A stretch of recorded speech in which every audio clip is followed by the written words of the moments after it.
হয়ে গেছে না, ভিতরে থাকলে তো নষ্ট। ভিজে থাকবে না, কারণ এটা ফুল একটু হয়ে গেছে। ভিতরে কোথায় থাকবে?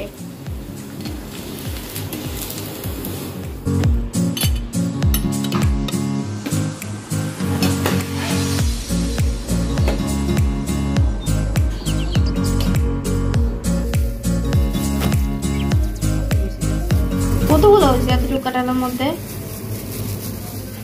দেশি মোরগ মুরগি তো খাওয়া হয়ই নর্মালি, কিন্তু এরকম ফিলিংস আমি মানে হয় না। কারণ কি, এটা তো একদম আস্ত নিয়ে আসা হয়েছে, তাজা। এই জন্য এটার প্রতি একটা ফিলিংস ওরকম মানে মজা পাচ্ছিলাম।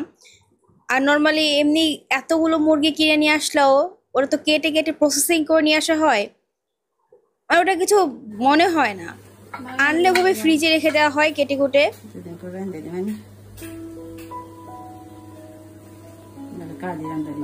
দেখবেন যখন একটা বড় মাছ না কেটে বাসায় আনা হয়, দেখতেও খুব ভালো লাগে। একটু পরে হয়তো হ্যাসেল হয়ে যায়, এটা কে কাটবে বা কাটতে প্রবলেম হয়ে যায়, আবার নিয়ে গিয়ে আবার কাটাতে হয়। বাট কেটে একটা মাছ নিয়ে আসলে, বড় মাছ, ওটার প্রতি কোনো ইয়া থাকে না আলাদা করে, জাস্ট নর্মালি অন্যান্য মাছের মতোই একই রকম। তো সেই রকমই আজকে ব্যাপারটা হয়েছে, এই জন্য ভাবলাম একটু ভিডিও করি। আর এটা এত শক্ত ছিল, কাটার সময় খুবই মানে খারাপ অবস্থা হয়ে গিয়েছে মার। মা প্রসেসিং করে আগের দিনে রেখে দিচ্ছে, পরের দিন হচ্ছে রান্না করবে, এরকম একটা ব্যাপার।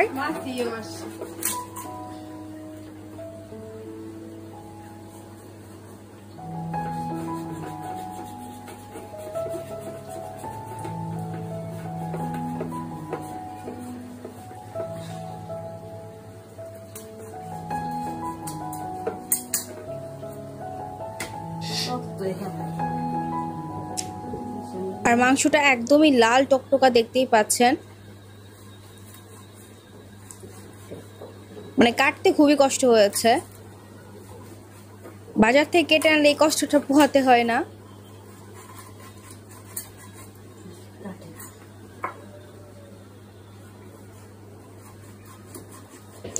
আর মর্নিং এ উঠে অ্যাজ ইউজুয়াল আমি দেখতে পাচ্ছিলাম মা রান্না বান্না তো স্টার্ট করেই দিয়েছে, অ্যান্ড তরকারি দুই একটা হয়েও গিয়েছে। আর যে মোরগটা কালকে কাটা হয়েছিল, সেটা অলরেডি অলমোস্ট হয়ে গিয়েছে, দেখতে পাচ্ছেন চুলায়।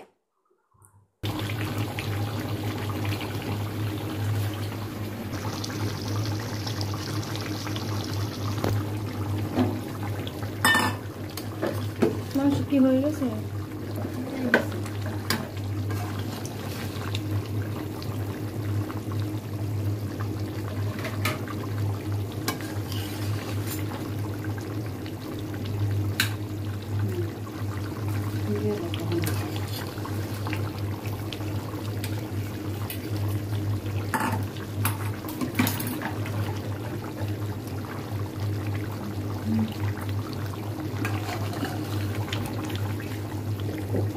তো আমার ফ্রেশ হতে হতে এদিকে মোরগটাও হয়ে গিয়েছে রান্না।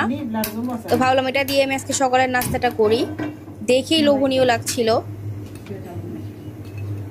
যেহেতু আমি একটু গরুর মাংস মানে খাওয়া বাদ দিয়ে দিয়েছি, এত অ্যালার্জি হয়েছে আমার, প্রবলেম হয়েছে, তো এটা তো এখন খাচ্ছি না। আর কেন যেন এই মোরগটা দেখে আমার এমনি মানে লোভ লাগছিল রান্নার পরে, এত মানে সুন্দর হয়েছিল রান্না।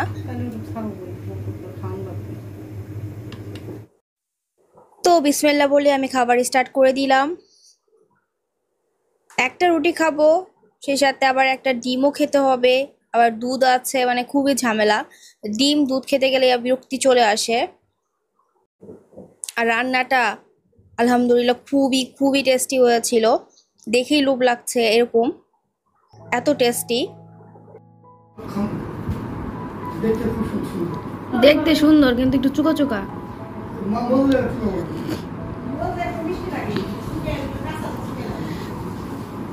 বাড়ি আম্মু চোকা।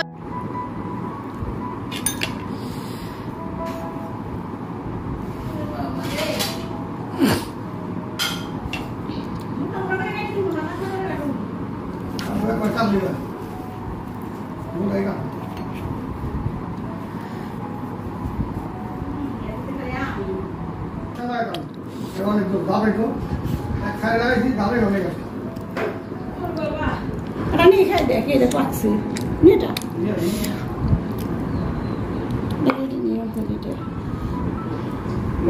দে কেমন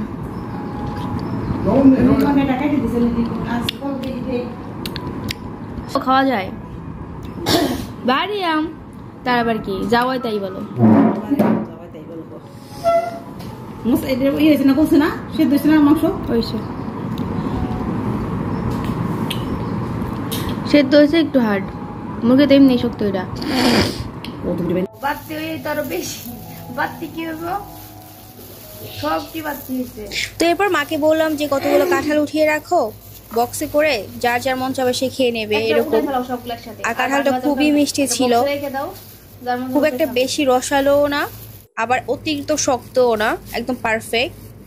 যারা একটু শক্ত শক্ত কাঁঠাল খেতে পছন্দ করেন তাদের জন্য তো একদম বেস্ট একটা কাঁঠাল, আর অনেক মিষ্টি ছিল।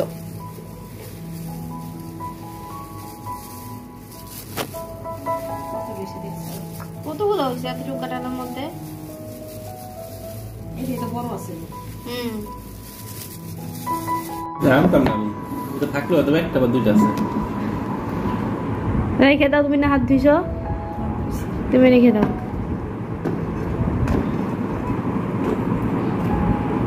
কাঁঠালকে পাগল হয়ে যাবো যে কাঁঠাল করে ভিতরে। ওই দিন খাই কাঁঠাল পাকতেই থাকবো আর পাড়ার। তো কতগুলো বক্সে রেখে দেওয়া হলো, আর এখানে হচ্ছে আমরা কাঁঠাল খেয়ে নিচ্ছি এখন। গোলকারি দিয়েছিল সকালে, এই জন্য এই যে নিচের গুলো হচ্ছে আবার যাদের আম গাছ আছে না, আম বাগান, এরা আবার এরকম করে একটা গাছের আম খায়।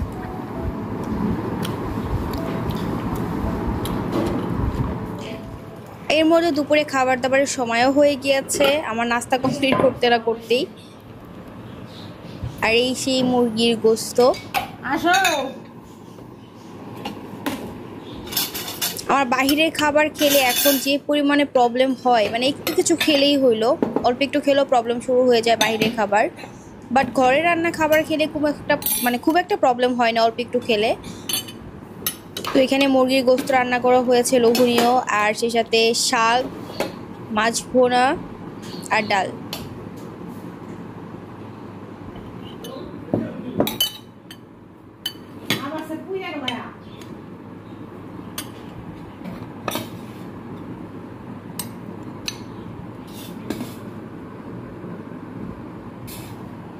তাই তো বলি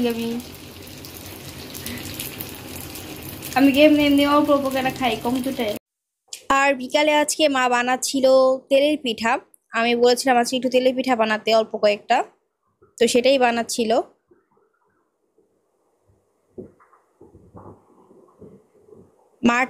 মার হাতে যে তেলের পিঠাটা সেটাও খুব মজা হয়, বাট প্রবলেম হলো একদম ফুলে একদম ফেটে যায়, এত ফুলে যে প্রত্যেকটা পিঠা ফুলে ফেটে যাচ্ছে। তা আমি বানালে ওই প্রবলেমটা হয় না। জামাই রেখো হবে যাবারে দেখুন পোলাও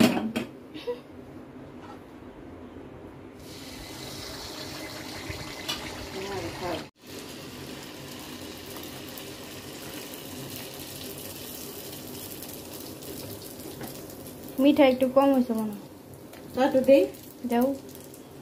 মিঠাই বেশি দিলে তো মজা লাগে। মিঠাই মিঠাই চিনি না।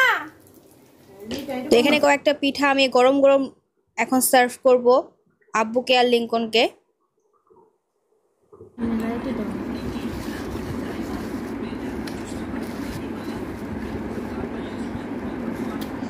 আর এই যে দেখেন আমার কি অবস্থা, একদম মানে তেল যাতে নাই থাকে একেবারে টিস্যু দিয়ে ভালো করে তেলটা করে নিচ্ছি, সোফ করে নিচ্ছি। আর ভিতরে জাস্ট আমি ভেঙে দেখানোর চেষ্টা করছিলাম যে কতটা পারফেক্ট হয়েছে পিঠা।